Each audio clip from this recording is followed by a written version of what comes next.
고등학교의 유령 김민지는 떡갈비 고등학교를 유령처럼 떠돌아다녔다.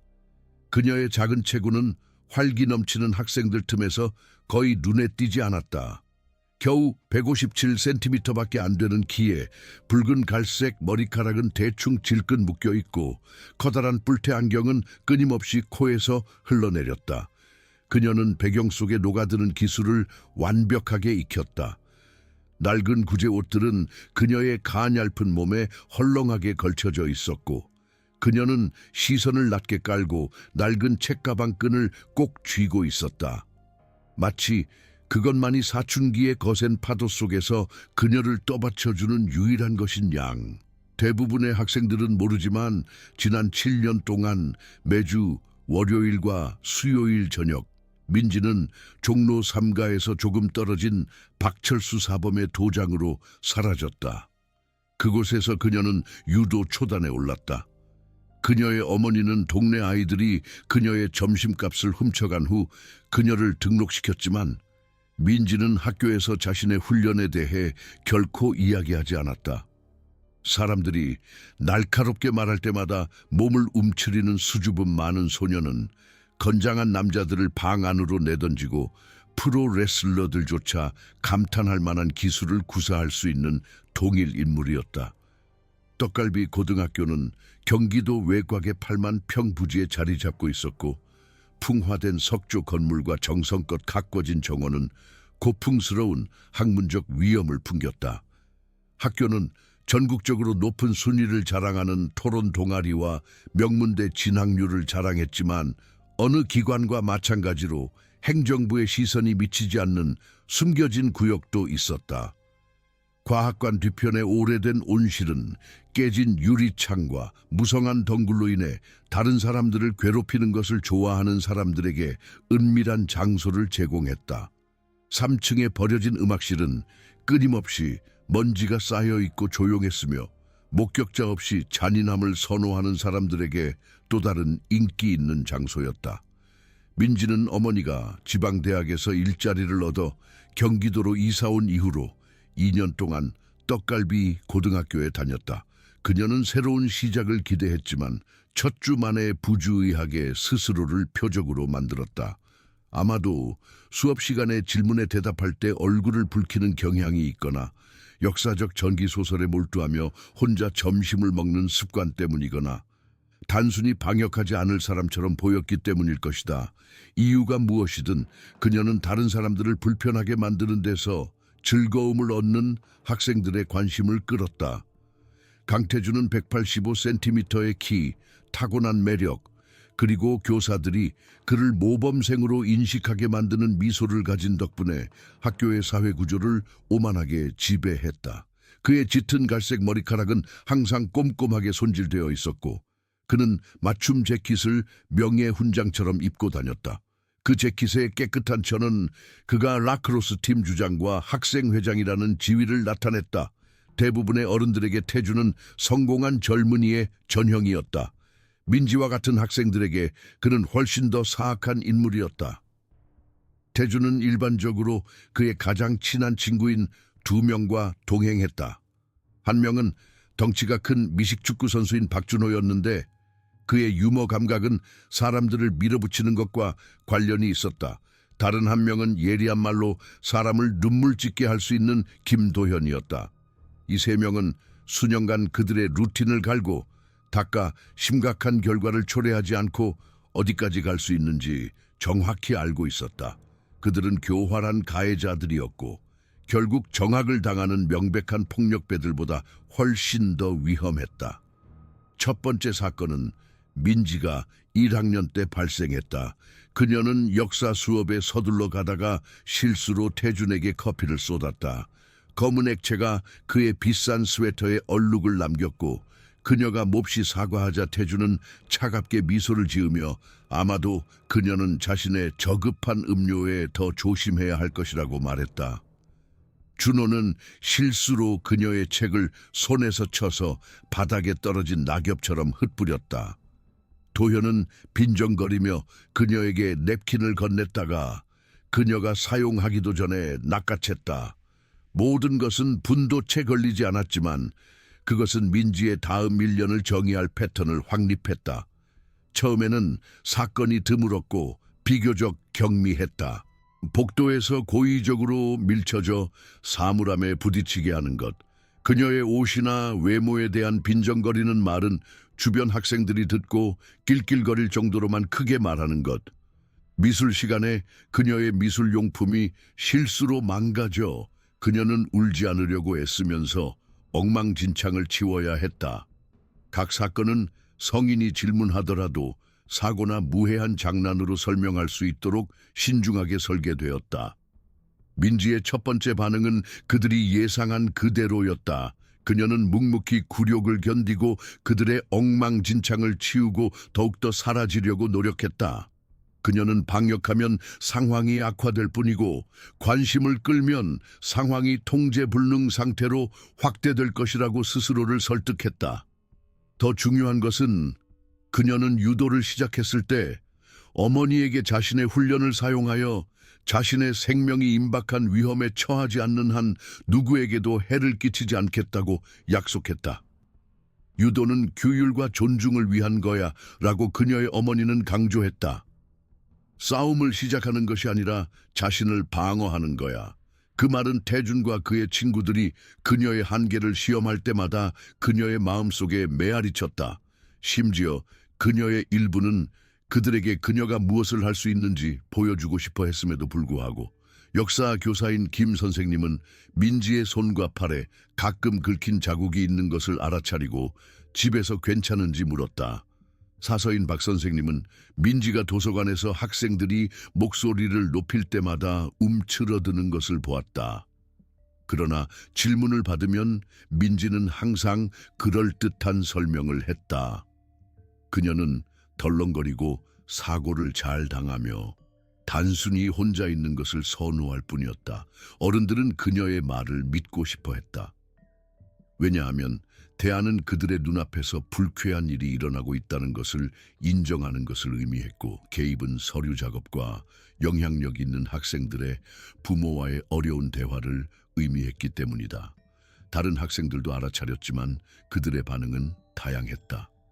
어떤 사람들은 민지에게 진심으로 동정심을 느꼈지만 스스로가 표적이 될까봐 개입하기에는 너무 두려워했다.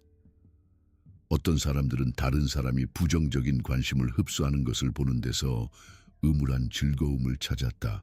소수의 사람들은 사회적 계층의 맨 밑바닥에 있지 않다는 것을 아는 데서 위안을 얻는 것 같았다. 방관자 효과는 떡갈비 고등학교의 복도에서 번성했고, 그곳에서 모든 사람은 잔인함을 목격했을 때 가장 안전한 반응은 외면하고 더 빨리 걷는 것이라는 것을 배웠다. 2학년이 진행되면서 사건이 심화되었다. 태준과 그의 친구들은 민지가 결코 그들을 신고하거나 반격하지 않을 것이라고 느끼면서 더욱 대담해졌다. 그들은 최대한의 굴욕을 위해 그들의 만남 시간을 맞추기 시작했다. 분비는 조회 시간 동안 준호는 실수로 민지의 머리에 탄산음료를 쏟아 끈적한 액체가 그녀의 얼굴과 머리카락을 타고 흘러내리게 했다. 강당 전체가 돌아보며 쳐다보았고, 어떤 사람들은 웃고 다른 사람들은 대리 당혹감에 몸을 움츠렸다. 반면 민지는 움직이지 않고 앉아 젖은 휴지로 닦아내려고 애썼다. 버려진 음악실은 그들이 언어적 학대를 위한 가장 좋아하는 장소가 되었다. 울리는 음향은 그들의 웃음과 모욕을 증폭시켰지만 그 위치는 교사들이 만남을 목격하기에는 충분히 외딴 곳이었다. 그들은 민지의 5교시 물리수업 가는 길이 이 지역을 지나간다는 것을 발견했고, 그녀를 가로채기 위해 그들의 움직임을 맞추기 시작했다. 도현은 그녀의 지능, 그녀의 사회적 어색함, 그녀의 구식 옷과 유행에 뒤떨어진 신발에 근거한 그녀 가족의 인지된 세련된 부족에 대해 언급했다. 준호는 그녀의 성격에 대한 개선 사항을 제안하며 그녀가 더 많이 웃거나 말을 덜 하거나 아니면 그냥 사라지는 것을 고려해 본 적이 있는지 크게 궁금해했다.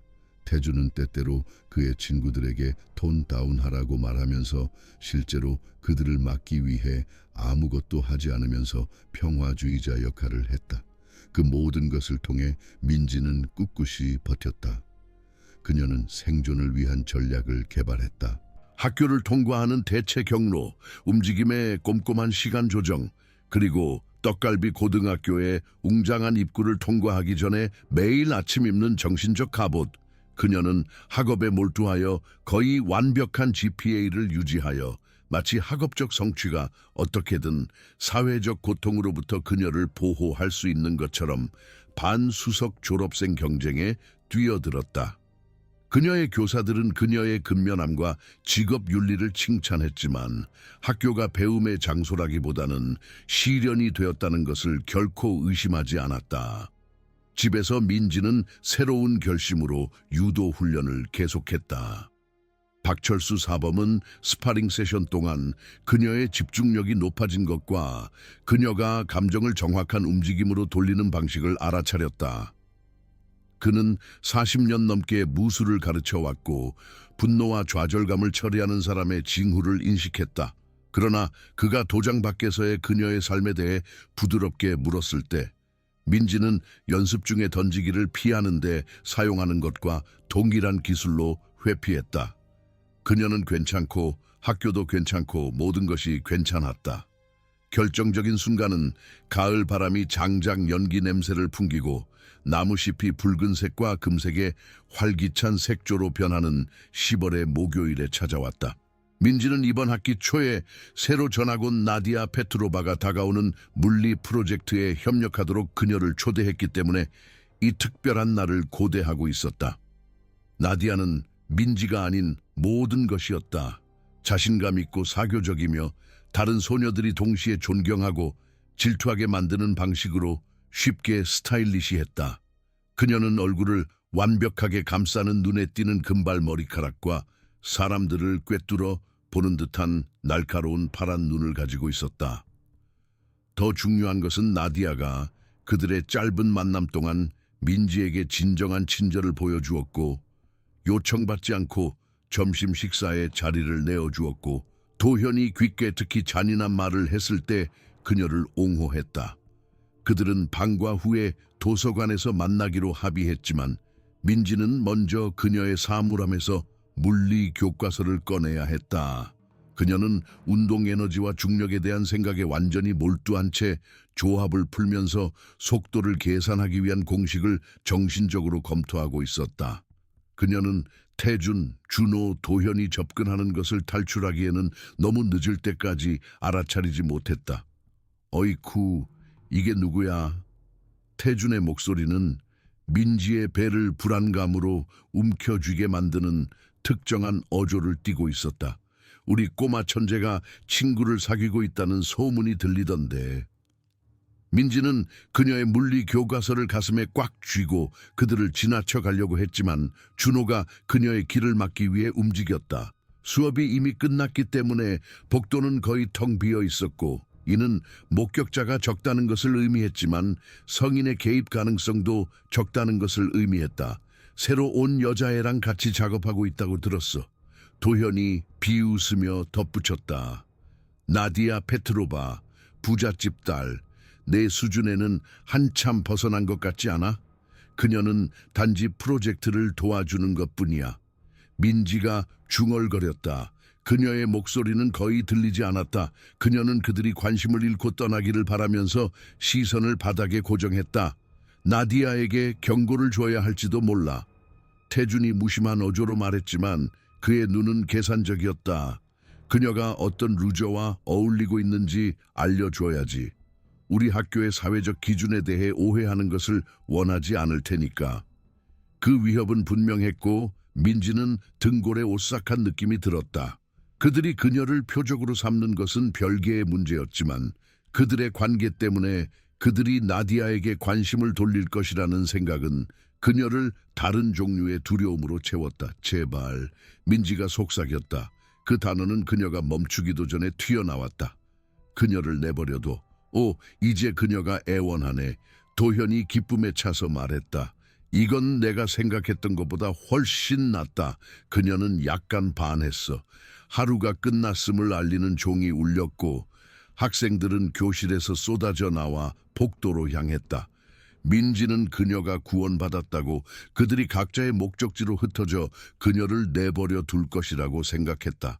그러나 나디아가 복도 끝에 나타나 손에 물리 노트를 들고 따뜻한 미소를 지으며 그들에게 다가오자 민지는 상황이 훨씬 더 악화될 것이라는 것을 깨달았다. 나디아! 도현이 쾌활하게 외치며 그녀를 불렀다. 타이밍 좋네. 우리는 막 내 이야기를 하고 있었어. 나디아는 체계적인 고통의 대상이 된 적이 없는 사람에게서 나오는 일종의 자신감을 가지고 다가왔다.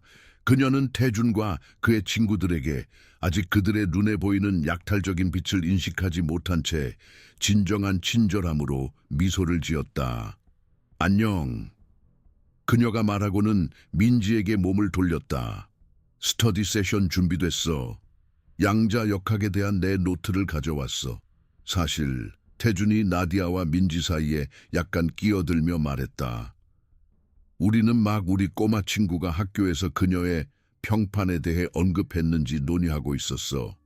그건 사실이 아니야.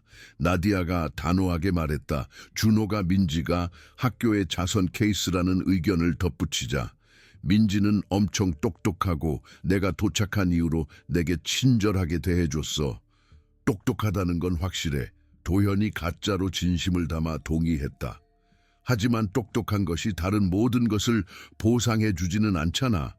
그녀가 옷을 입는 방식, 그녀가 수줍고 내성적으로 행동하는 방식, 대부분의 사람들은 그녀가 좀 이상하다고 생각해. 사실 그 경고는 미묘하지만 분명했다. 민지와 어울리면 스스로가 표적이 될 위험을 감수해야 한다. 그것은 수십 명의 다른 학생들이 수년에 걸쳐 내린 동일한 계산이었고 민지는 나디아가 고등학교 생존의 사회적 역학 관계를 처리하면서 그녀의 얼굴을 지켜보았다. 게다가 준호가 덧붙이며 갑자기 손을 뻗어 나디아의 목에서 스카프를 낚아챘다. 여기 안경잡이가 내 패션 감각에서 뭔가를 배울 수 있을 거야. 이게 훨씬 더 멋진 액세서리야. 나디아는 갑작스러운 추위에 몸을 떨며 본능적으로 그녀의 스카프를 잡으려고 했다. 이봐, 돌려줘. 그러나 준호는 이미 그것을 도현에게 던지고 있었고 도현은 씩 웃으며 그것을 잡았다. 여기 우리 친구에게 어떻게 보이는지 보자. 그가 민지에게 다가가며 말했다. 그만해. 나디아가 이제 더 단호하게 말했다. 내 스카프를 당장 돌려줘. 아니면 어쩔 건데. 도현이 민지가 그들 사이에 얼어붙은 차에 서 있는 동안 스카프를 손이 닿지 않는 곳에 들고 물었다. 우리를 신고할 거야? 뭘 술래잡기 놀이라도 했다고? 민지는 나디아가 몸을 떨면서 침착함을 유지하려고 애쓰는 것을 볼 수 있었다. 그녀의 스카프가 없이는 나디아의 자신감 있는 태도가 더 주저하고 더 노출된 것으로 바뀌었다. 자, 안경잡이. 준호가 스카프를 더 높이 들고 조롱했다. 뛰어봐. 네 새로운 친구에게 네가 얼마나 운동신경이 좋은지 보여줘. 제발. 민지가 다시 말했다. 애원하는 자신을 싫어했지만 다른 선택의 여지가 없었다. 그냥 돌려줘. 진심으로 제발이라고 말해. 도현이 요구했다. 무릎을 꿇고 제대로 애원해. 다음 라운드의 방과 후 활동이 다가오면서 복도는 이제 학생들로 가득 찼다. 어떤 사람들은 시선을 돌린 채 서둘러 지나갔고 다른 사람들은 그 광경을 보기 위해 속도를 늦췄다. 이건 터무니없어. 나디아가 분명히 취약함에도 불구하고 더 강한 목소리로 말했다. 그녀는 나디아에게 다가가기 시작하며 그녀의 스카프를 잡으려고 했다. 당장 돌려줘. 이봐, 잠깐만. 태준이 나디아 앞에 끼어들며 그녀의 팔에 손을 얹어 그녀의 진행을 막았다.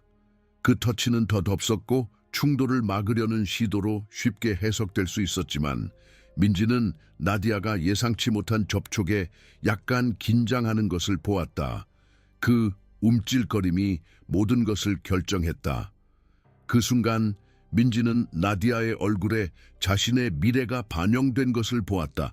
그녀는 자존감의 점진적인 마모, 피해야 할 복도에 대한 신중한 계산, 외향적인 신입생에서 경계하는 피해자로의 느린 변화를 보았다. 그녀는 나디아가 다른 사람들의 두려움에서 즐거움을 찾는 소년들의 관심을 피하기 위해 스스로를 더 작고 더 조용하고 더 눈에 띄지 않게 만드는 것을 배우는 것을 보았다. 민지의 마음속에 완벽한 명확성으로 무언가가 굳어졌다. 그녀는 2년 동안 자신의 유도 훈련은 규율과 자기 방어를 위한 것이고 폭력은 결코 해결책이 아니며 그들의 수준을 뛰어넘는 것이 도덕적 선택이라고 스스로에게 말해왔다. 그러나 태준의 손이 나디아의 팔에 있는 것을 보고 도현이 스카프를 손이 닿지 않는 곳에 들고 있는 계산적인 표정을 보면서 그녀는 자신의 무의가 고상한 것이 아니라 공모라는 것을 깨달았다. 스스로를 방어하기를 거부함으로써 그녀는 그들이 다른 사람에게 돌리기 전에 그녀에게 그들의 전술을 다듬도록 허용했다. 민지가 결정을 내리자 복도 소음은 배경 정적으로 후퇴하는 것처럼 보였다. 박철수 사범은 그녀에게 무술은 자신과 다른 사람들을 해로부터 보호하는 것이라고 가르쳤다.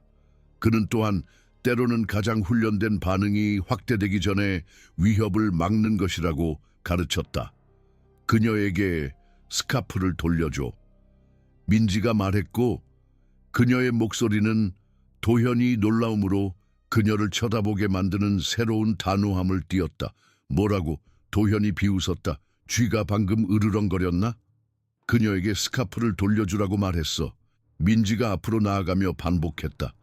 그녀의 자세는 미묘하게 바뀌었고 그녀의 체중은 편안해 보이지만 어느 방향으로든 폭발적인 움직임을 허용할 자세로 약간 앞으로 이동했다. 아니면 어쩔 건데?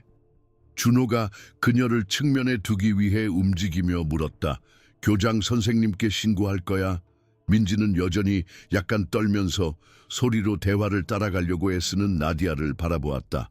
그녀는 수년에 걸쳐 그녀의 굴욕을 목격하고 괴롭힘꾼들이 그들의 행동에 대해 아무런 처벌을 받지 않는다는 것을 그녀의 예를 통해 배운 모든 학생들에 대해 생각했다. 아니면 내가 되찾을 거야. 그녀가 간단하게 말했다. 그 말은 잠시 동안 공중에 맴돌았고 민지는 태준, 준호, 도현이 근본적인 무언가가 바뀌었다는 것을 깨달은 정확한 순간을 볼 수 있었다. 2년 동안 그들의 학대를 흡수한 조용한 소녀는 두려움의 흔적조차 없는 흔들리지 않는 눈으로 그들을 바라보고 있었다. 네가 되찾을 거라고. 태준이 그 개념이 너무나 생소해서 이해하기 위해 다시 들어야 할 필요가 있는 것처럼 반복했다. 맞아. 민지가 한 걸음 더 내디디며 말했다. 도현은 씩 웃으며 스카프를 더 높이 들었다. 네가 한번 해보는 것을 보고 싶군. 안경잡이. 다음에 일어난 일은 내 초도체에 걸리지 않았지만 복도에서 지켜보는 학생들에게는 슬로 모션으로 펼쳐지는 것처럼 보였다. 민지는 수년간 동일한 기술을 연습하여 제두의 천성이 될 때까지 보낸 사람의 유연한 우아함으로 앞으로 나아갔다. 그녀의 오른손은 대상을 잡으려는 절박한 손길이 아니라 지렛대와 관절 조작을 이해하는 사람의 제어된 그립으로 도현의 손목을 잡기 위해 솟아올랐다. 도현은 그의 상대가 어떤 압력점을 목표로 삼아야 하는지 정확히 알고 있음을 나타내는 특이한 종류의 불편함인 손목에 가해지는 압력을 느끼자 미소가 흔들렸다. 그가 반응하기도 전에 민지의 왼손이 스카프를 확보했고 그녀의 오른손은 그가 본능적으로 그것을 놓도록 만들기에 충분한 압력을 가했다. 젠장 뭐야? 준호가 앞으로 나아가기 시작했지만 민지가 그를 마주보자 멈췄다. 그녀는 훈련된 것처럼 보이는 부드러운 움직임으로 나디아에게 스카프를 조심스럽게 건넸다. 괜찮아? 그녀가 진심으로 걱정하는 부드러운 목소리로 물었다. 나디아는 스카프를 목에 두르고 따뜻함이 돌아오자 눈을 깜박였다. 그녀가 민지를 바라보았을 때 그녀의 표정에는 놀라움, 감사함, 그리고 아마도 존경심이 담겨 있었다. 괜찮아. 나디아가 말했다. 고마워. 그 간단한 교환은 팔을 문지르고 새로운 적개심으로 민지를 노려보는 도현을 격분시킨 것 같았다. 이제 네가 강하다고 생각하니 누군가의 손목을 비트는 것이 널 일종의 악당으로 만든다고 생각하니 나는 누군가의 스카프를 훔치는 것이 널 괴롭힘꾼으로 만든다고 생각해. 민지가 침착하게 대답했다. 그리고 나는 지금 끝난다고 생각해. 우리가 끝난다고 말할 때 끝나는 거야. 태준이 이전에는 없었던 날카로움을 띠고 말했다. 사실 민지가 수년 만에 처음으로 그의 시선을 직접 마주하며 말했다. 지금 끝나는 거야. 더 많은 학생들이 멈춰서 지켜보면서 복도는 더 조용해졌다. 어떤 사람들은 무슨 일이 일어나고 있는지 기록할 가치가 있다고 느끼며 휴대전화를 꺼냈다. 내 문제가 뭔지 알아. 태준이 민지에게 더 가까이 다가가며 말했다. 넌 여기서 네 자리가 뭔지 이해하지 못해. 넌 상황이 어떻게 돌아가는지 이해하지 못해. 완벽하게 이해해. 민지가 대답했다. 네가 반격하지 않을 것 같은 사람들을 괴롭히고 누군가가 마침내 방역하면 넌 감당할 수 없어. 준호가 민지의 왼쪽으로 이동했고 도현이 그녀의 오른쪽으로 돌았고 그녀는 즉시 그 대형을 인식했다. 그것은 포식자들이 먹이를 고립시키고 위협하는 데 사용하는 것과 동일한 삼각형 위치였으며 목표물이 둘러싸여 압도당하는 느낌을 받도록 설계되었다. 2년 전에는 효과가 있었을 것이다. 그러나 이 복도에 서 있는 사람은 그들의 관심에 처음 움츠러들었던 소녀와 같지 않았다. 마지막 기회야. 태준이 폭력으로 확대되기 전에 괴롭힘꾼들이 사용하는 일종의 거짓 합리성을 띠고 말했다. 도연에게 손을 댄 것에 대해 사과하면 이 모든 일은 없었던 일로 할게. 민지는 안전하다고 인식하는 거리에서 지켜보는 학생들을 둘러보았다. 그녀는 그들의 얼굴에 기대와 불안이 뒤섞인 모습, 다음에 펼쳐질 모든 것을 포착할 준비가 된 휴대전화를 들고 있는 모습을 보았다. 싫어. 그녀가 간단하게 말했다. 도현이 분노보다는 훈련에서 나온 일종의 거친 펀치로 먼저 움직였다. 방어 기술을 연마하는데 수년을 보낸 사람에게 그의 접근 방식은 예고되었고 서투르다. 민지는 그의 추진력을 이용하여 어깨 던지기를 실행하여 복도를 통해 울려 퍼지는 쿵 소리와 함께 바닥에 뒹굴게 했다. 도현이 리놀륨에 부딪히는 소리는 준호를 자극하는 것 같았고 그는 민지의 왼쪽에서 그녀에게 돌진했다. 그러나 박철수 사범은 그녀에게 여러 명의 공격자를 다루는 방법에 대해 광범위하게 훈련시켰고 그녀는 그를 위해 준비되었다. 간단한 다리 걸기가 정확한 순간에 준호의 발목을 잡아 얽히고 설킨 팔다리로 바닥에 쓰러뜨렸다. 태주는 바닥에 있는 두 친구를 그리고 여전히 어깨에 제대로 위치한 배낭을 맨 채 복도 중앙에 침착하게 서 있는 민지를 바라보았다. 그녀는 숨을 헐떡이지 않았고 심지어 흐트러지지 않았다. 어떻게? 태준이 질문이 멈추기도 전에 튀어나오며 물었다. 7년간의 유도. 민지가 사무적인 말투로 대답했다. 그냥 전에 언급할 가치가 없다고 생각했을 뿐이야. 그 대결은 며칠 후 학생들이 집에 가기 전에 어울리거나 간식을 먹기 위해 모이는 학교 식당에서 방과 후에 일어났다. 태주는 보통 그들의 활동 주변에 머무는 여러 학생들과 함께 민지의 길을 막으면서 더 많은 청중 앞에서 자신의 권위를 다시 주장해야 한다고 느꼈다. 만약 공정한 싸움을 원한다면 그들이 그녀에게 더러운 전술을 사용했다고 비난했을 때 민지가 말했다. 그럼 한번 해보자. 너와 나, 태준, 친구도 없고 비열한 공격도 없고 변명도 없어. 군중은 흥분으로 웅성거렸다. 누군가가 싸워 라고 외쳤고 다른 사람들이 그 구호를 외쳤다. 태준은 그들을 둘러싼 얼굴들을 둘러보며 자신의 명성에 갇혔다는 것을 깨달았다. 지금 물러서는 것은 그의 힘이 항상 허울 뿐이었다는 것을 인정하는 것이 될 것이다. 좋아. 그가 재킷을 벗으며 말했다. 하지만 내가 널 병원에 입원시키면 얼마나 불공평했는지 울면서 오지 마. 군중은 그들이 떡갈비 고등학교 역사상 전설적인 순간이 될 것이라고 예상한 것을 기록하기 위해 모든 사람이 휴대전화를 꺼내며 그들 주위에 느슨한 원을 만들었다. 민지는 원의 가장자리 근처에서 불안하지만 격려하는 표정으로 나디아를 볼 수 있었다. 태주는 신체적 다툼에서 져본 적이 없는 사람의 확신을 가지고 움직였다. 그의 첫 번째 펀치는 민지의 머리를 겨냥한 강력한 레프트 훅이었는데 그것은 진정으로 시작되기 전에 대부분의 싸움을 끝낼 수 있는 종류의 타격이었다. 그러나 민지는 대부분의 사람이 아니었다. 그녀는 자신보다 더 크고 강한 상대와 싸우는데 수년을 보냈고 속도와 기술을 사용하여 신체적 단점을 극복하는 방법을 배웠다. 그녀는 몸통을 미묘하게 비틀어 태준의 펀치를 피했고 그의 주먹이 그녀의 귓가를 스치는 것을 느낄 수 있을 정도로 가까이 지나가게 했다. 그 실패는 태준의 균형을 잃게 만들었고 민지는 그의 일시적인 취약점을 이용하여 그의 복부에 정확한 킥을 날렸다. 파괴적인 타격은 아니었지만 그를 몸을 굽히게 하고 숨을 헐떡이며 뒤로 비틀거리게 하기에 충분했다. 민지는 흐르는 시냇물처럼 움직이며 그의 공격을 피했고 그의 점점 더 필사적인 노력에 비해 그녀를 거의 나른하게 보이게 만들었다.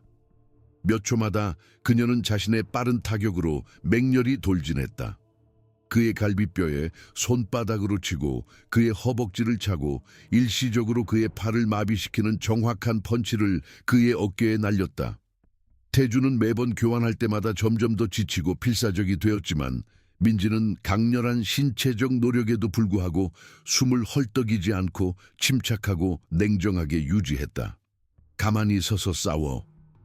태준이 좌절감에 소리쳤고 훈련되지 않은 상대에게는 효과가 있었을 태클로 그녀에게 돌진했다. 민지는 우아하게 옆으로 비켜서서 그의 추진력을 이용하여 그가 식당 벽에 늘어선 금속 사물함에 부딪히도록 도왔다. 그의 충격의 금속성 쨍그랑 소리는 잠시 군중을 침묵시켰고 태준이 돌아섰을 때 그가 사물함에 부딪힌 뺨에 상처에서 피가 흘러나오고 있었다.